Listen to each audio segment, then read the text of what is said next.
Am I the arsehole for cheating with my fiance's best friend to prove that I still had it? Story time. So, quick rundown. I destroyed my entire engagement by flirting with every guy at my own party to prove that I was still attractive. I ended up sleeping with my fiance's best friend. Sleeping with my fiance's best friend in his car. And now 6 years later, he is married to my sister and I'm completely alone. So backtrack. I was 32 when this happened. My fiancé proposed after 4 years together and I should have been thrilled. All I can think about was how I was going to get older. Wouldn't have been my first thought when my dreams were coming true, you know? Quite. Okay. How I was locking myself down. How this was it for the rest of my life. The red flags are writing themselves. Red flag number 1.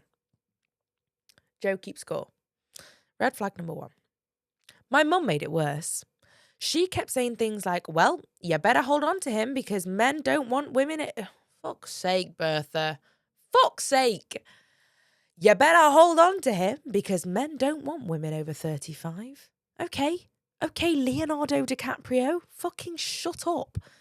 My younger sister had just got engaged around the same time and suddenly everyone was comparing me and Amy. She was 28, still young, still had options, according to mum. Is your mum fucking... What? What's the matter with your mum?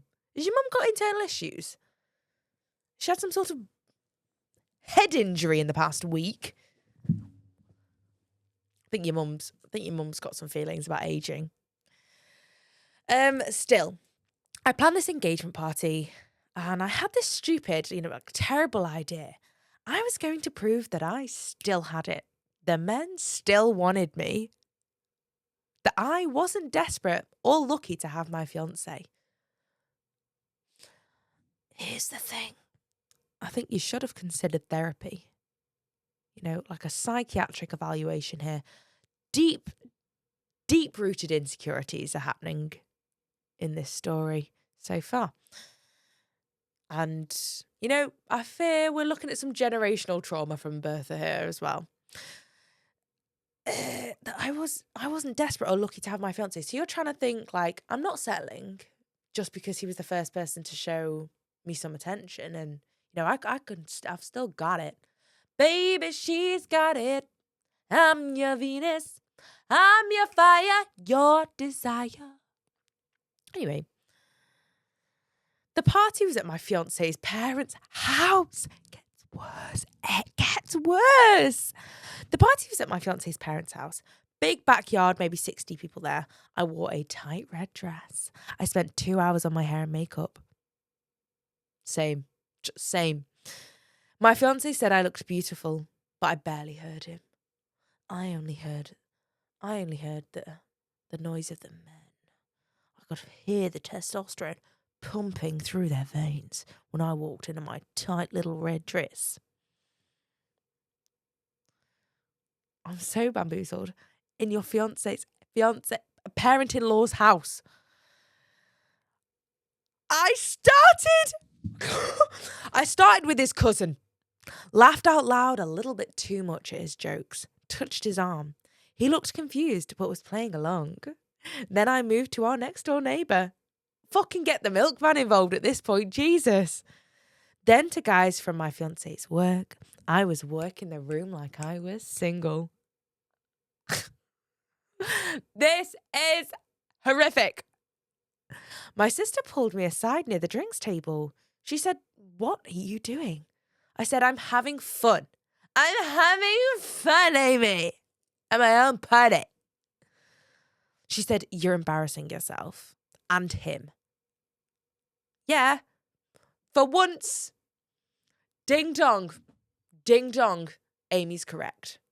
Did anyone have that on our 2025 bingo card? It's because I certainly did not. I told her to mind her own business and she walked away just shaking her head. My fiance's best friend had been watching me all night. Oh, dark, mysterious man in the corner. Oh, he was watching me. He was always kind of flirty anyway. Very good looking. Very confident. The type who knew what women liked. If anyone's listening, big fat fucking eye roll. Oh, we haven't done a red flag count. I think we're on about 7 at this point. Knew what women wanted. He came up to me whilst I was alone by the garage. Oh, he's coming over. He's sauntering. I can feel him sauntering. He's probably got like a whiskey in his hand, quarter zip, tousled hair. I imagine he looks a little like Rhysand, you know. He said, "You're trying to make him jealous or something." I can picture it right now. Arm up on the wall. "You're trying to make him jealous or something." Bit of a teeth smack. I said, "I'm just talking to people." He said, "That's not what it looks like." He could be quite dismissive, actually. I don't know why I've turned him into some like sexual. Wow. He could be like, "Are you trying to make him jealous or something?" And you're just like, "I'm just talking to people." And he's like, "That's not what it looks like." Could be that. I'm getting the vibe from the title. It, quite frankly, is not. I don't know what came over me, but I said, "Does that bother you?" He stepped closer. Okay, I got it right the first time. He stepped closer. He said, "Should it?" Yes! Yes! It should bother everyone. Everyone should be bothered by this entire situation. The best friend should be bothered. Your Steve should be bothered. The cousin should be bothered. The neighbour should be bothered. And quite frankly, you should be bothered. It's concerning to me that only Amy is bothered. Am I bothered? Right, should I? We were drunk, or I was drunk. I don't even remember who kissed who first. But suddenly, we were in his car in the driveway, with the windows fogged up, and I was doing something I can never take back. Wow! Wow! It lasted maybe 20 minutes. Why am I doing this voice? It lasted maybe 20 minutes. When it was over, I felt sick. Yeah, because your internal organs had just got ploughed on the fucking gear stick. That's why. Crank that seat back. He said, "We should probably get back before anyone notices." Sir, your Corsa has just been shaking like a leaf, quivering, rocking back and forth on that axis.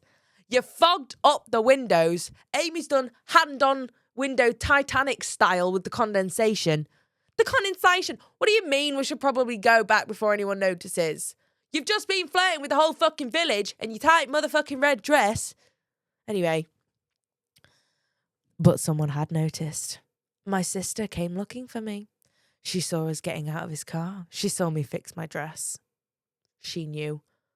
I'm sure it wasn't just you fixing your dress that gave it away, babe. She grabbed my arm and said, "Are you insane? What did you just do?" "Oh, we were just playing a light game of chess." Chess? In the car? I was just checking out the dashboard display, Amy. I've been wanting to get a course myself. And you know Dave, big into his cars. He wanted to show me how to manually handle that vehicle. You know? He's good with his hands. He knows how to handle a gear stick. Ooh, wow. He knows how to show me how many miles to the gallon he can go. Pump me with his petrol. You know? Whoa. So, I begged her to not tell anyone. I said it was a mistake. I said I'd break it off with the best friend. You've not got anything to break. You've already broken the trust. So, and I would never ever speak to him again. I said my fiance didn't need to know. She said, "You're going to marry him and keep this a secret." I said, "Yes." I said it meant nothing. I said it was just cold feet. You've just got engaged. What's happening? So, she didn't tell anyone that night, but 2 days later, my fiance called me. He said his best friend confessed everything, said he felt too guilty to keep it to himself. My fiance said, "I don't even know who you are." I tried to explain about my feelings, about being scared, about my mother's comments. He said none of that mattered. He said I humiliated him at our engagement party in front of his family. Well, he's not wrong, is he? Is he? Okay? Take a good hard look at yourself. He's not fucking wrong. The engagement ended there and then. My fiancé moved out. Everyone found out what happened. His family hated me. My family are mortified. My mum said I threw away a good man because I was selfish and vain. Bertha! You! Okay, I understand that everyone is responsible for their own actions. You were yappering in my ear hole. You're part of the fucking issue, Berthie, okay?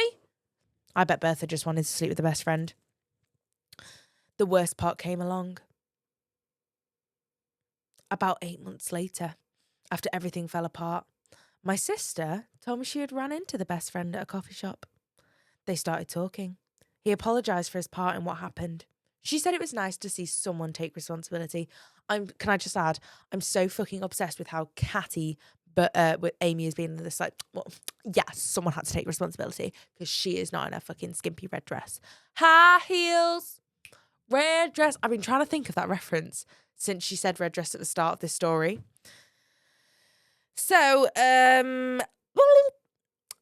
now in this time period, Amy had actually broken it off with her fiancé. And she started dating Dave 6 months after this. My sister came to me before it got serious. She said, I know that this is weird, but I really like him. And technically, you were never actually with him. Sorry, Amy, you've lost me there. Never actually with him. They're having sexual intercourse in a Vauxhall Corsa. Sexual Corsa. Intercourse. Sexual intercourse. We got there eventually. She was having sexual intercourse. Okay. Right. You're engaged to someone else. I said, are you serious right now? I'm back on your side. She said, it's been over a year. You've moved on. But I hadn't moved on. I was still alone, still dealing with the fallout. And now my sister was dating the guy I cheated with, the guy who ruined my engagement. I told her she would... Wait, no. You ruined your own engagement, hon. They got married last year. I didn't go to the wedding. My whole family went. My mum posted pictures all over social media and my sister looked beautiful and he looked so happy as well. Everyone was celebrating while I sat at home. I'm now 38, single. I haven't had a serious relationship since my fiancé left. I blamed my sister for years, but lately I'm wondering if I'm just mad because she got her happy ending and I didn't. My mum called me last week. She said my sister is pregnant. She wants to know if I'll come to the baby shower, if I can finally let this go and be a part of the family again. But every time I think about forgiving her, I remember that she's married to him, that she sees him every day, that their whole relationship exists because of the worst mistake I ever made. Am I wrong for still being angry after all of this time? Yes. Yes. You can be angry at yourself. You absolutely can be angry at yourself here, babe. You've got no right to be angry at anyone else. Your sister tried to warn. Maybe, here's a crazy idea. Your sister was trying to stop the whole sodding thing because she knew her relationship was going to end and she had feelings for Dave. So she did the right thing, which was end a relationship before getting into a new one. I can't believe I am on the side of Amy in this whole situation. What is happening? Simply, what is happening? Crazy. I'd suggest therapy. And it sounds as well like you're doing quite a lot of isolating yourself from the family. If it's because you're embarrassed, I understand. Trust me, I understand. However, your family clearly want you to be back in their life. And these are big moments for your sister as well. Like you want to be there for her in these moments. Like, stop punishing yourself. I feel like you've done quite a bit of that. You know, it's time to move on. It's been 7 years. Gosh. I think you need to give yourself the grace here.